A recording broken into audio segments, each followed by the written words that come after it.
El cambio climático nos ha puesto a hablar de transiciones, pues sí o sí el mundo debe migrar a una economía baja en carbono, uno de los compromisos pactados en el Acuerdo de París del que tanto se habla. Y en este sentido, escuchamos mucho el término transición energética, pero poco oímos de una transición más profunda y necesaria, la transición del sistema financiero para contribuir a una economía carbono neutral. Pero, ¿eso qué quiere decir? Básicamente implica que los diferentes actores del sistema, como bancos comerciales, bancos de desarrollo e inversionistas, entre los que se encuentran aseguradoras, fondos de pensión, entre otros, así como las empresas, incluyan en el ADN del negocio el tema. Esto quiere decir que no solo inviertan en proyectos que generen menos emisiones de gases de efecto invernadero y se adapten al cambio climático. También significa que en su corazón estratégico incluyan el cambio climático como una variable fundamental para la toma de decisiones. Y esta transformación requiere del respaldo y atención de los gobiernos. Según el informe de brechas de emisiones de 2022 realizado por el Programa de las Naciones Unidas para el Medio Ambiente, PNUMA, la transformación global a una economía baja en carbono podría requerir una inversión de entre 4 y 6 billones de dólares al año. Entonces, el reto está en 3 puntos. En primer lugar, lograr que el sistema financiero y los gobiernos estén alineados y se muevan en la misma dirección, es decir, que el cambio climático sea parte de su estrategia, analizando y cuantificando riesgos y oportunidades. En segundo lugar, avanzar en que los flujos financieros sean coherentes con las metas climáticas. Y tercero, que todo el sistema, incluidas nosotras, quienes somos consumidoras de estos productos, tengamos la información necesaria para que nuestro dinero vaya a inversiones responsables. Bienvenidas y bienvenidos. Aquí comienza Brújula Sonora Podcast, aguja magnética para tiempos de cambio. Yo soy Mariana Rojas Lacerna, soy bióloga y lidero procesos que buscan la sostenibilidad ambiental, económica y social y que generen impactos positivos. Y yo, Natalia Borrero Morales, periodista ambiental y fiel creyente del poder de las historias. Juntas les acompañaremos en esta producción de Transforma. Un podcast para entender las conexiones entre ambiente, economía y clima a través de entrevistas e historias del territorio. Empezamos oficialmente la tercera temporada de Brújula Sonora Podcast, en la que tendremos episodios cada 4 semanas. En este primer episodio hablaremos sobre el llamado que se ha hecho al sector financiero a revisar y reformar sus prácticas y prioridades frente a la acción climática. Y para aterrizar el tema, de la mano de Natalia Gómez, les compartiremos la historia de un hotel en Colombia que le ha apostado a la eficiencia energética y lo ha hecho posible con el financiamiento de un banco de desarrollo. Para esto, estuvimos conversando con Alicia Montalvo Santamaría. Ella es economista, experta en cambio climático y exdirectora general de cambio climático en el Ministerio de Ambiente de España y exdirectora ejecutiva del BID. Actualmente hace parte de la CAF, Banco de Desarrollo de América Latina, donde es gerenta de Acción Climática y Biodiversidad Positiva. Escuchemos entonces la conversación que tuvimos con Alicia mientras atendía la COP15 de Biodiversidad en Montreal en diciembre de 2022. Alicia, un gusto tenerte como invitada en este episodio. Sabemos la gran experiencia que tienes en cambio climático, en las negociaciones internacionales y en el sector financiero, que es específicamente donde queremos enfocarnos hoy y donde queremos tener esta conversación contigo sobre cuál es el rol en la acción climática del sector financiero. Entonces, bienvenida a Brújula Sonora Podcast. Muchas gracias, un placer. Encantada de hablar del tema. Bueno, pues Alicia, en los últimos años hemos visto que han surgido después, sobre todo de las COP de cambio climático, de las conferencias de las partes de cambio climático, muchas alianzas desde los diferentes actores del sistema financiero, donde se han planteado compromisos y metas específicamente frente a cambio climático. Y a través de cada una de estas conferencias de las partes específicamente se ha hecho mucho más evidente la necesidad de involucrar al sistema financiero, del redireccionamiento de los flujos financieros que se alineen con las metas de cambio climático, y se ha empezado a hablar de la necesidad de una transformación financiera. Y quisiera empezar por ahí y preguntarte en qué consiste esa transformación del sistema financiero para poder responder a la crisis climática que estamos viviendo. Muchas gracias. La verdad es que es un tema fundamental, no solo en la COP de cambio climático, sino ahora en la COP de biodiversidad en la que me encuentro. Precisamente está siendo uno de los puntos clave de la negociación, donde parece que no se avanza a la velocidad que se debería. Ha habido una evolución desde que se empezó a tratar en los organismos internacionales el problema del cambio climático desde la perspectiva de Naciones Unidas y con todo el soporte de la ciencia. En un principio solo se hablaba de flujos de ayuda oficial al desarrollo o equivalentes para atenuar los impactos del cambio climático, para mitigar, para la adaptación, también para proceder a la transformación de los sistemas energéticos, pero poco a poco el debate ha ido creciendo, yo creo que en una dirección muy adecuada, de que no se puede hablar solo de flujos de ayuda al desarrollo, digamos, sino que esto es un tema que requiere el esfuerzo de todos y que el sector financiero, lógicamente, ocupa un papel clave para que todas las inversiones estén alineadas con los objetivos que se están buscando. Es decir, no solo el sector público tiene que movilizar financiación, sino el sector privado también. ¿Cómo hacer esto? Pues efectivamente lo importante es fijar metas claras. Yo creo que este es un tema fundamental, que en el caso del cambio climático es muy evidente porque hay unos objetivos de reducción y de descarbonización claros a 2050, muchos países se están adhiriendo. Esos son señales muy claras a los inversores y creo que está funcionando. Esto es importante porque se une el compromiso político con una movilización de financiación impulsada por ese compromiso político. Y por eso la importancia de mantener los compromisos, de que no haya movimiento o giros que al final pues resten credibilidad a los compromisos. Lógicamente, no es solo llamar a la financiación privada, sino crear todos los marcos regulatorios que lo facilitan. Esto quiere decir pues hacer posible que la inversión vaya donde tiene que ir, y ahí el compromiso de los países es fundamental. Entonces, aquí hay un planteamiento que ahora pues es el que, digamos, impera, que es doble. Por una parte es enverdecer la financiación y por otra parte es financiar lo verde, en inglés, ¿no? El Green Finance, Finance Green.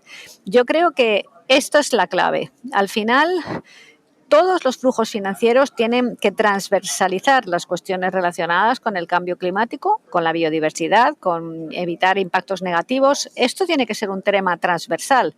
A veces se habla de enverdecer como si fuera algo negativo, se confunde un poco el washing, ¿no?, con el verdadero enverdecimiento de los flujos.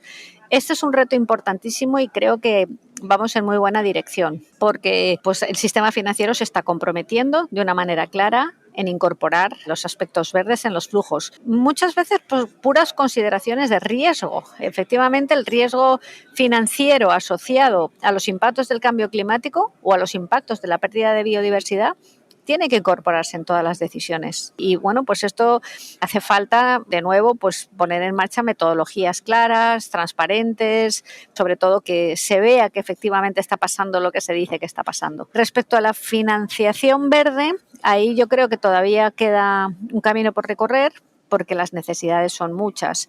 Por tanto, bueno, yo me atrevería a decir que ha habido mucho cambio, mucha evolución. Realmente creo que desde cuando empezó este debate, pues a lo mejor a final de los 90 se ha avanzado muchísimo, pero que todavía es necesario avanzar mucho más y, bueno, pues crear nuevos instrumentos que puedan ayudar a pues hacer frente tanto a la mitigación como a la adaptación. De acuerdo, Alicia, yo creo que tú tocas un montón de temas que son muy relevantes para esta conversación. Yo voy a enfocarme en esta pregunta que te quiero hacer, a algo que tú mencionas y hacia cómo el sistema financiero debe empezar a vincular los riesgos asociados a cambio climático en cada una de las decisiones de inversión. Esto ha tomado fuerza también hace unos años cuando la Junta de Estabilidad Financiera del G20 generó estas recomendaciones desde el grupo de trabajo de divulgación financiera relacionada con los riesgos de cambio climático. Y quiero preguntarte cómo durante estos años que los países han venido promoviendo, de algunos con regulación, otros más desde el sector privado, que se divulgue cuáles son esos riesgos que el sistema financiero está identificando.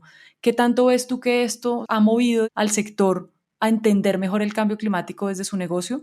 ¿Y cómo crees que va a evolucionar también en este sentido? Creo que ha contribuido mucho, ha sido clave el hecho de que el debate del cambio climático se haya traducido al lenguaje financiero y de riesgo financiero. Creo que eso ha hecho que se integre en las mesas de decisión donde antes no estaba el tema. Antes siempre pues, se hablaba de cambio climático en las mesas de sostenibilidad o en los equipos de responsabilidad social corporativa. Ahora está en la mesa financiera.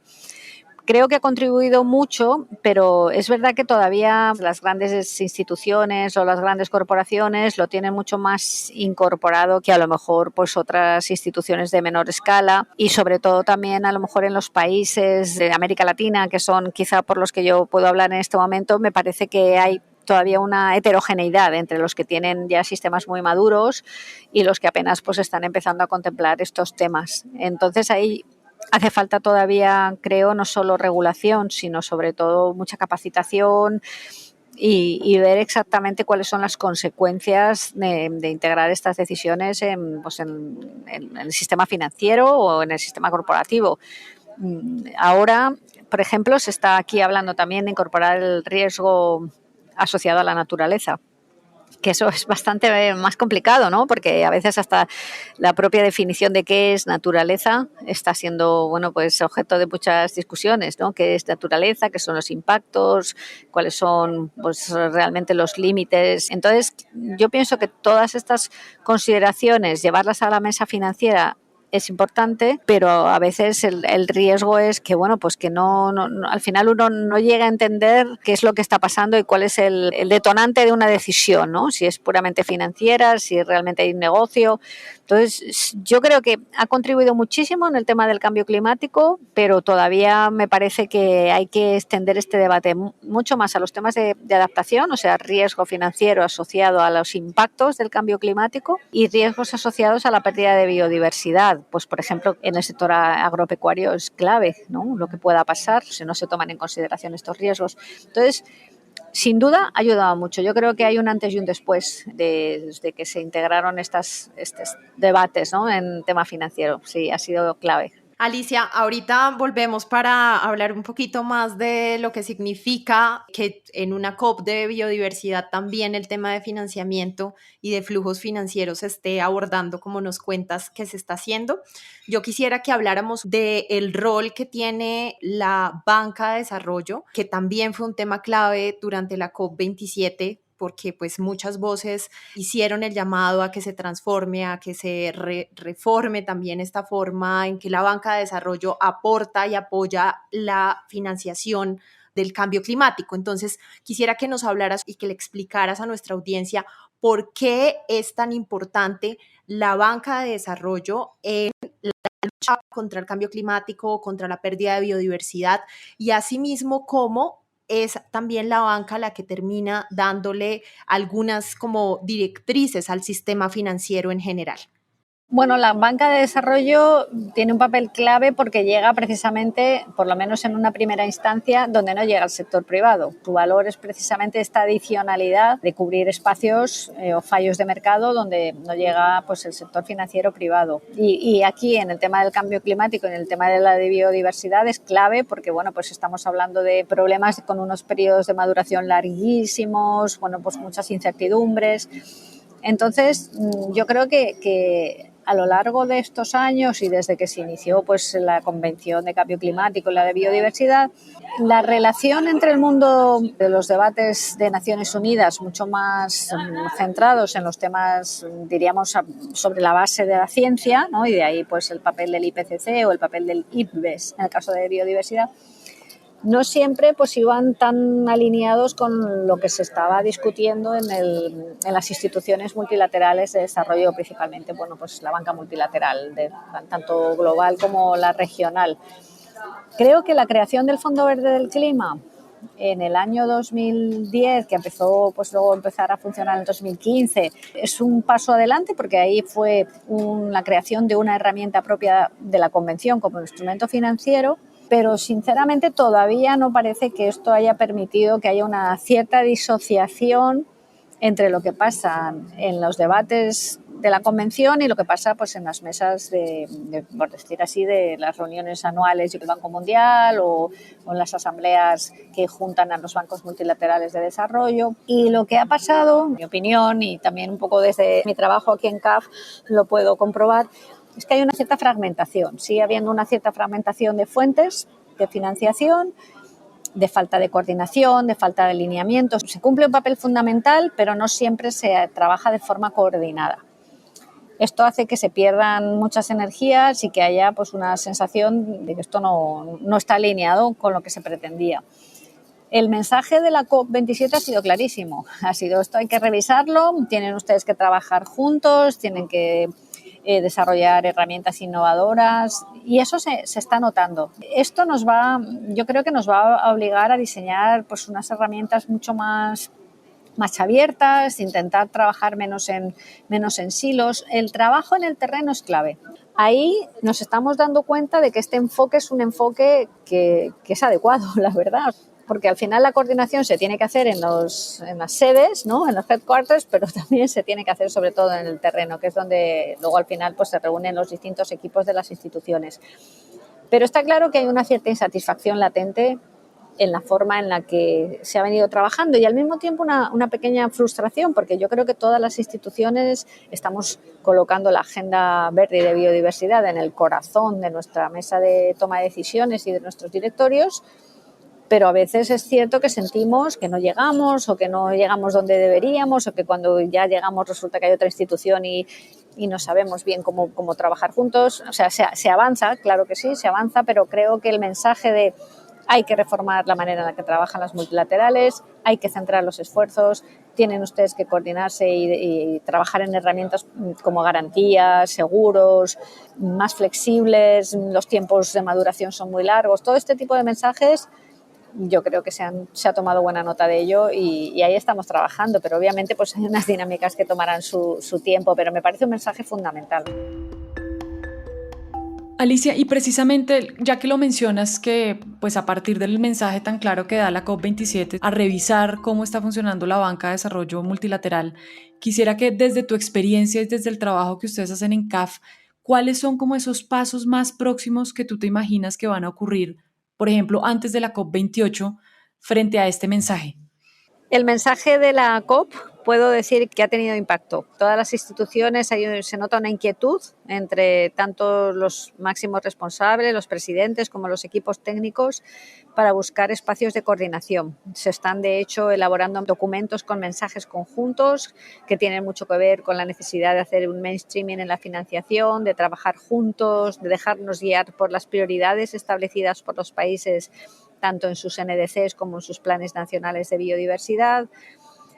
Pienso que todavía va a ser necesario más trabajo y trabajo más fino para poder coordinar nuestras acciones, ¿no? También el enfoque basado en la competencia, ¿no? Bueno, pues aquí está este banco, entonces no estoy yo y entonces va a ver y cómo hacemos, pues hay que superarlo. Y es cierto que muchas instituciones, por ejemplo el GEF o el Fondo Verde del Clima incluso, pero el GEF en particular, pues trabaja para que hay alianzas entre los bancos, que presentemos propuestas conjuntamente, que haya un líder, que haya un colíder. Creo que todas esas iniciativas van en la dirección correcta, porque al final se trata de sumar esfuerzos y que cada uno haga lo que sabe hacer mejor, ¿no? Yo llevo, pues sí, bastantes años siguiendo el tema de las finanzas sostenibles. Se ha avanzado muchísimo. Al principio parecía una rareza hablar de estos temas, pero ahora desde luego está siempre en las conversaciones todo lo relacionado con las finanzas de cambio climático y biodiversidad, pero ahora yo creo que habría que hacer un cierto movimiento de alineación o de concentración de esfuerzos, ¿no? Esta dispersión pues pudo ser buena porque multiplicó las posibilidades, pero también generó problemas de coordinación y ahora hay que recuperar el camino y ahí quien tiene que marcar la dirección, aparte de la ciencia, obviamente, son los propios países que vayan a recibir estas inversiones o estos flujos. Alicia, tú has mencionado en diferentes momentos, bueno, muchas cosas, pero una de ellas es que has hablado mucho de la necesidad también de regulación, de mecanismos, y con esto que acabas de decir también como de ese reto que tienen los países, sobre todo, pienso mucho en la innovación, la necesidad también de innovar en esta transición financiera, si lo quisiéramos llamar también así como está de moda la palabra transición, transición energética, transición económica, por supuesto, también el sistema financiero tiene que transitar. Y aquí, pues, repito, la innovación es muy importante. ¿Qué crees tú que en ese sentido debe darse o ya qué se está dando y qué vamos a poder también ir encontrando desde el sistema financiero y desde la banca de desarrollo? Creo que Todavía es necesario que los ministerios de Hacienda en algunos países incorporen el debate sobre cambio climático y biodiversidad en su proceso de reflexión cuando se establecen las prioridades de inversión. Porque nosotros, por ejemplo, nuestros interlocutores, los ministerios de Ambiente, los ministerios de Energía, pues ahí hay una conciencia muy clara de que hay que hacer una transición, como dices, una transformación y hay que innovar. Pero luego, lógicamente, esas propuestas tienen que escalar a los ministerios de Finanzas que se encuentran con muchas solicitudes. Entonces, el principal reto y la principal innovación creo que consiste en ser capaces de demostrar los beneficios y la rentabilidad económica de estas decisiones, que no son decisiones de gasto, son decisiones de inversión. Transformar el modelo energético para tener un modelo más independiente, eso tiene una rentabilidad clarísima. Tener claro que si tus infraestructuras no incorporan la resiliencia a los impactos del cambio climático, dentro de 5 años vas a tener que renovar esas infraestructuras. Eso es una inversión, pero muchas veces, lógicamente, puede haber, que no siempre lo hay, un componente adicional de coste que se ve como gasto y no, es una inversión. Pero claro, son decisiones que a veces son plazos más largos. Hay que tomar decisiones que a lo mejor se extienden más allá de un periodo electoral, por decirlo de alguna forma. Y no hablemos de las decisiones relacionadas con los riesgos de biodiversidad. O sea, saber que si tú estás extendiendo tu frontera agrícola a costa de los bosques, eso realmente lo que estás haciendo es empobrecer tu capital natural y por tanto, bueno, pues al final eso es el coste, ese sí que va a ser un coste mayor y por tanto hay que verlo en términos de inversión y también de generación de crecimiento económico y de empleo. Ese trabajo creo que requiere de muchas más herramientas y conocimiento y capacitación. Pienso que las instituciones, los bancos de desarrollo, tenemos que trabajar esto mucho más, en aportar los mecanismos que permiten evidenciar que todas estas decisiones de aparente gasto son decisiones de inversión y dar los elementos de juicio, porque no hay que ser tampoco inocente, ¿no? Las necesidades son muchas y los recursos suelen ser escasos. Esto que mencionas frente a la innovación es clave y me ayuda también a introducir y a invitarte e invitar a toda nuestra audiencia para que conozcan cómo desde los bancos de desarrollo y los bancos comerciales se están empezando a generar algunas líneas de crédito diferentes e innovadoras, sostenibles, verdes, tiene diferentes nombres, pero que de alguna forma están llegando a territorio y están permitiendo que se implementen proyectos que reduzcan emisiones de gases de efecto invernadero o en adaptación a cambio climático. Entonces, vamos a la historia contada por Natalia Gómez y ya regresamos.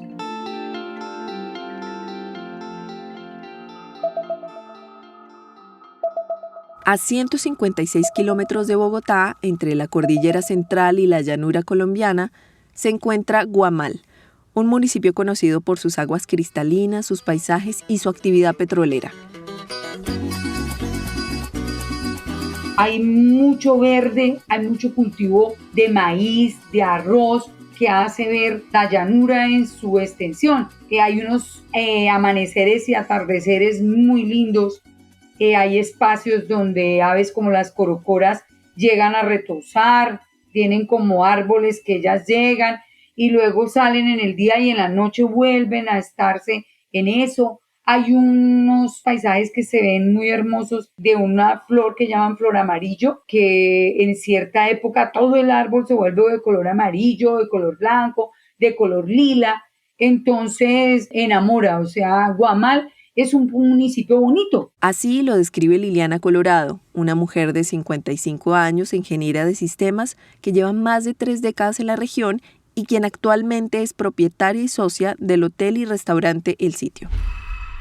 Pero ¿cómo una ingeniera de sistemas termina apostándole a la infraestructura hotelera de Guamal? Resulta que yo soy trabajadora pública y en el 2011 tuve un problema de voz y me pensionaron por invalidez, una pensión temporal. Entonces, en esa época yo trabajaba con el Bancolombia y ellos tenían un proyecto de impulsar como emprendimientos y nos apoyaron con el proyecto del hotel y un restaurante. Y es que tal como lo menciona Liliana, los bancos y el financiamiento que ofrecen han tenido un rol importante en el desarrollo y crecimiento de su empresa. aunque también es cierto que su inquietud y visión le han permitido acceder a la financiación necesaria para hacer crecer su negocio y pensar cómo hacerlo más sostenible. Nosotros nos vinculamos con el departamento del Meta a través del Instituto de Turismo y el Instituto de Turismo tiene un convenio con Findeter. Y a raíz de ese convenio de Findeter entendí cómo funcionaban los bancos de segundo piso. Son recursos que el Estado pone donde a veces son directos o a veces son a través de bancos, pero son muy blandos en intereses y blandos en tiempos de pago. Entendí lo que eran los tiempos de gracia, todo el proceso de proyectos. El hotel, además de haber establecido relación con Findeter, también ha podido acceder a créditos con Bancoldex, otro de los 4 bancos de desarrollo que existen en Colombia. Su propósito es muy específico, tal como lo explica María Fernanda Manrique, jefe de sostenibilidad de Bancoldex. Nosotros hacemos un trabajo sobre todo con las inversiones de las micro, pequeñas y medianas empresas para que aumenten su productividad, para que incorporen temas de sostenibilidad a sus modelos de negocio y pues en general para apoyar todo el tejido empresarial para generar un mayor desarrollo en nuestro país. Con el proyecto hotelero de Liliana hay un tema muy particular en términos de sostenibilidad. Desde hace un par de años se interesaron por hacer un uso más eficiente de la energía en el lugar, pues se dieron cuenta que también representa un beneficio en términos de costos. Entonces empezamos a hacer un análisis un día pues, con la gente que nos ayuda a ver cómo. Entonces, bueno, venga, hay esta oportunidad, pero tú empiezas a ver, bueno, cambiamos 3 bombillos, pero es que acá no son 3 bombillos, estos son una cantidad. Venga, pues un aire, 2 aires. Entonces eso empezó a que sí lo íbamos a hacer, pero que si lo hacíamos con recursos propios, se nos iba a ir muy largo el proceso. Entonces empezamos a buscar y encontramos esa línea especial de Bancoldex, donde decía que prestaban plata específicamente para eso, para ahorros de energía. Una alternativa ofrecida por Bancoldex, que más que una línea de crédito es toda una estrategia que ve oportunidades en la sostenibilidad y en que los proyectos que financien aporten en el cuidado del ambiente y en la lucha contra el cambio climático. Logramos hacer una alianza con el Ministerio de Comercio para lanzar esta línea que está dirigida a las micro, pequeñas y medianas empresas colombianas para decirles, aquí tenemos unos recursos para que a través de los intermediarios financiemos proyectos de gestión del cambio climático, tanto temas de mitigación como adaptación. Entonces, una empresa que, por ejemplo, quiera hacer un tema de eficiencia energética, nosotros podemos financiar esos proyectos. Esta línea, pues digamos que nos permite hacerlo. Luego de identificar esta oportunidad, Liliana y su equipo se pusieron manos a la obra para aplicar a esta línea de crédito. Esta aplicación es diferente, pues más allá de cumplir con un score crediticio y la credibilidad de una entidad financiera intermediaria, es decir, de un banco comercial, es importante sustentar el impacto del proyecto, tal como lo explica María Fernanda. Cada uno de los proyectos tienen que enviarnos un anexo que es muy sencillo, en donde nos cuentan en qué consiste el proyecto, cuál es la inversión que se va a realizar, cuáles son los impactos que está generando la inversión y en esa parte de impacto les preguntamos cuál es la situación inicial y cuál va a ser la situación esperada una vez se haga la inversión que nos están proponiendo. Normalmente ese tipo de impactos, dependiendo del proyecto, puede estar dada en reducción de consumos energéticos y por ende en las toneladas de CO2 que pues reduce el proyecto. Y nosotros tenemos en el equipo pues personas técnicas que hacen la revisión y emiten conceptos frente a lo que nos está presentando el empresario. Cumplidos los requisitos y una vez elegidos para tener ese primer crédito, el Hotel El Sitio pudo realizar el cambio de todas las luminarias y aires acondicionados a tecnologías más eficientes. Una transformación que les ha representado una reducción de entre el 20 y el 30% en el consumo de energía eléctrica. Esta primera inversión, que significó ahorros para el hotel, siguió alimentando la curiosidad de Liliana. Una curiosidad que también se nutrió de un cambio en el uso de suelo del Plan de Ordenamiento Territorial de Guamal, que se ha convertido en un reto para el hotel, que no podrá seguir funcionando donde está actualmente ubicado. Liliana y su hijo, quien también es su socio, decidieron construir un nuevo espacio donde funcionará el hotel en 2023, un nuevo lugar que también da cuenta del interés por innovar y tener el sello de la sostenibilidad. Nosotros somos comprometidos con el medio ambiente y pues en esta región es muy de petróleo pero pues uno entiende que esas energías son energías que terminan acabándose. Y pues decidimos que todo el techo de esa construcción iba a ser hecho en paneles solares para poder mitigar un poco el uso de la energía normal. Con la idea clara y la experiencia con Bancoldex, aplicaron nuevamente a esa línea de crédito y una vez más les aprobaron el financiamiento. Bancoldex le aprobó al hotel un aproximado de $46,000, que es un porcentaje del total de recursos que se requieren para invertir en la instalación del sistema de energía solar. En octubre de 2021, el Hotel El Sitio recibió los recursos para iniciar en forma con el proyecto que tendrá 390 metros cuadrados de paneles solares. Tener acceso a este tipo de créditos no solo representa la oportunidad de que empresarios como Liliana y su hijo puedan materializar sus sueños, también significa otros beneficios puntuales. Básicamente facilidades de pago en el tipo de proyecto que permite años de gracia, que eso le permite a uno mientras que el proyecto empieza a funcionar, ese año solo se hace uno cargo de intereses y de intereses muy bajos realmente porque tú coges un crédito comercial y pues es un crédito más costoso, mientras que un crédito línea Bancoldex es un crédito que te permite a ti ese manejo de intereses mucho más económicos y le permite a uno crecer, porque de todas maneras un banco, su función es comercializar, mientras que con este tipo de créditos blandos, que nosotros los llamamos, son créditos que igual se deben pagar, pero son mucho más económicos y le permiten a uno tener un mejor flujo para poder apalancarse en el crecimiento. Porque crecer con una visión de sostenibilidad también es posible, pues los temas ambientales no están ni deben estar divorciados del negocio. Tanto las empresas como los bancos al final nos damos cuenta que el tema de la rentabilidad y de los negocios verdes pues no son excluyentes. Le estás apostando a más y mejores negocios dentro del mundo de la sostenibilidad. Pues básicamente el ejercicio de la administración mejor de los recursos, ¿sí? Porque los recursos naturales se acaban y si tú no los cuidas, pues peor. Y pues la energía la mueve el agua, pero el agua cada vez es menos. Entonces, si tú puedes ayudar a que dentro haya ejercicio, que a ti también te ayude económicamente y también permita que puedas no ser mugre con el planeta, sino ayudar a que el planeta sea sostenible, pues uno le apuesta, porque pues va a tener ese doble propósito para poder, porque tú puedes tener un proyecto muy bueno, pero llega un momento en que se te puede volver que no lo puedes sostener. ¿Por qué? Porque estás utilizando recursos que se te están acabando. Entonces, básicamente esas dos cosas nos han permitido tener posibilidades de cada vez ser mejor. En este momento, el Hotel y Restaurante El Sitio son una empresa que genera ingresos para más de 8 familias y que piensa su crecimiento con una perspectiva económica, social y ambiental. En una región tradicionalmente petrolera, en el Hotel El Sitio soplan vientos de transición.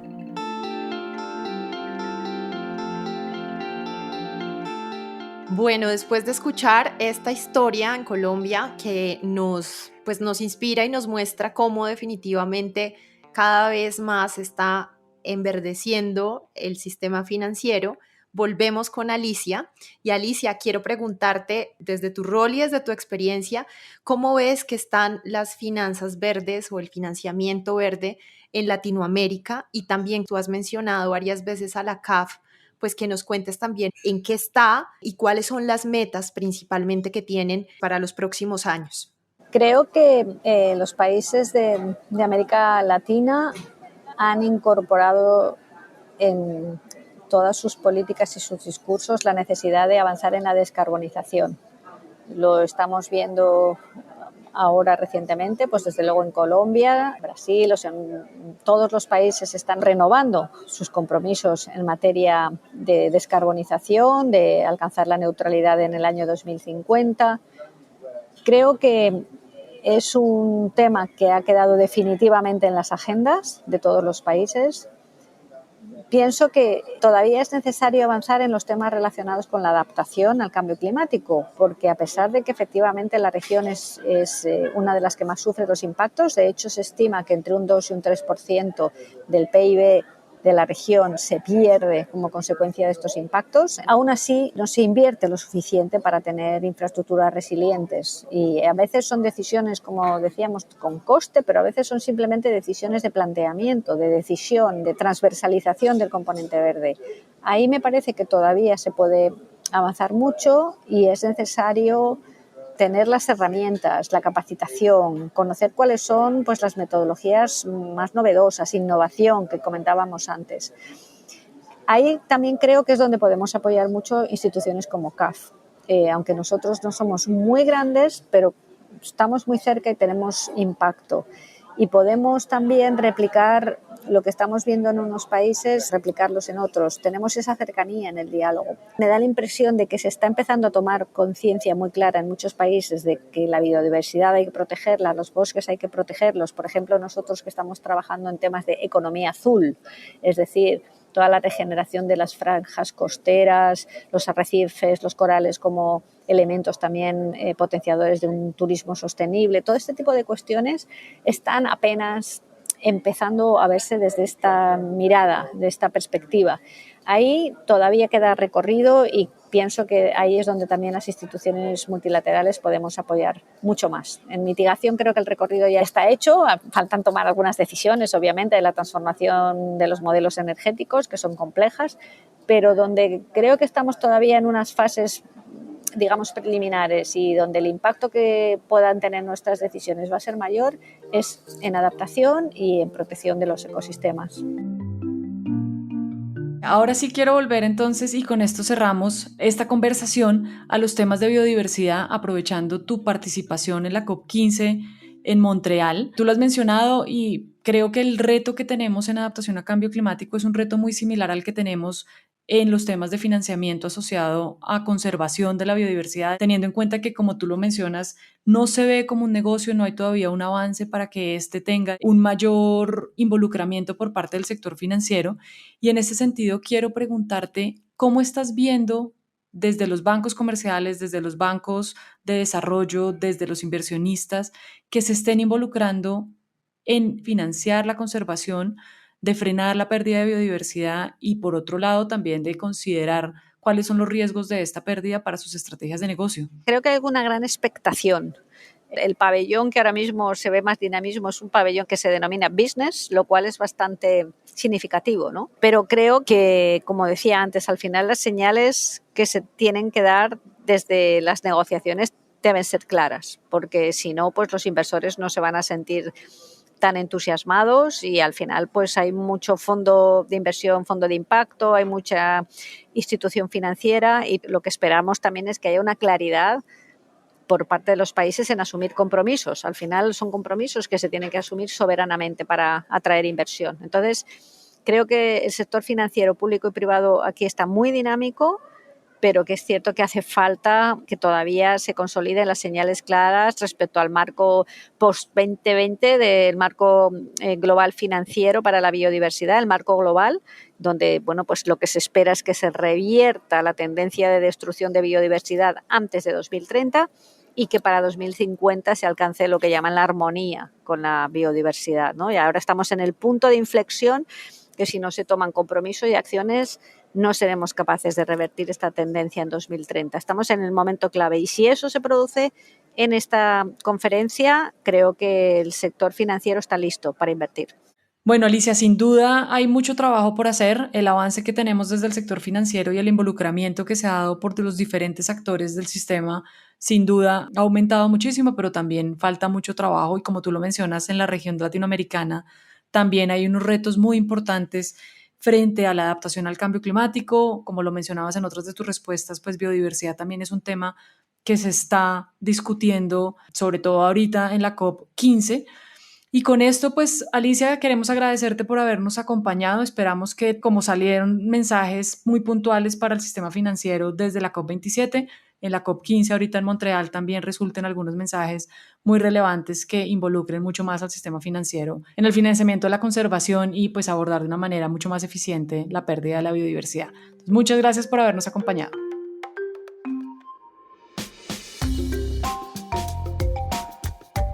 Este episodio fue posible gracias a la alianza con dos iniciativas, con la Iniciativa de Divulgación de Activos Climáticos de América Latina, la CADI, que cuenta con el apoyo de la Iniciativa Internacional de Proyectos del Clima, ICI, del Ministerio Federal de Asuntos Económicos y Acción Climática de Alemania. También hizo parte de este episodio la Iniciativa de Divulgación de Activos y Cambio Climático de Colombia, CECADI, que cuenta con el apoyo de la Alianza para las Transiciones Climáticas Aceleradas, UK Pact, del Ministerio de Asuntos Exteriores, Mancomunidad y Desarrollo del Reino Unido. Este episodio fue producido y editado por Mariana Rojas Lacerna y por quien les habla, Natalia Borrero Morales. La investigación estuvo a cargo de Carolina Dueñas Cabellier, el guión y la narración de la historia por Natalia Gómez Gómez. La mezcla y diseño sonoro son de Camilo Rojas Vallejo. La carátula del episodio es de Miguel Sánchez Labrada. Brújula Sonora Podcast es una producción de Transforma que se realiza gracias al apoyo de la European Climate Foundation, ECF. Recuerden seguirnos en Twitter, Instagram y Facebook, donde nos encuentran como @transformaglob para seguir esta conversación. Nos escuchamos en 4 semanas.